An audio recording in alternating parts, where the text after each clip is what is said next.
சிவபரம் சுடரின் செய்யே போற்றி சிவகாமி தாய்தன் செல்வா போற்றி சிவகணங்கட்கு தலைவா போற்றி சித்தி புத்தி கருணாளா போற்றி இருதனை பொருளிடம் வணங்குவை போற்றி நிலையாக நெஞ்சிலிப்பாய் போற்றி அரசவரிடம் அந்தாய் போற்றி ஆனை மாமுகத்தைங்கரா போற்றி அங்குசம் ஏந்துகை ரசே போற்றி சந்தனம் சார்ந்த மார்வா போற்றி கங்கை குருமகவானாய் போற்றி சிவஞானம் பெருமொழியே போற்றி எல்லா நலங்களும் நீ போல் போற்றி போற்றி போம்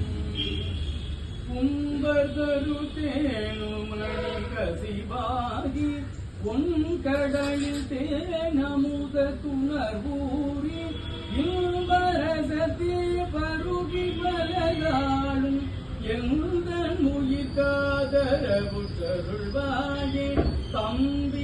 தம்பிதனக்காகவன தனைவோனே அன்னை கடதாளருள்கள் கனியோனே அன்பதமக்கான நிலை பொருளோனே ஐந்து கரத்தானை முக பெருமானே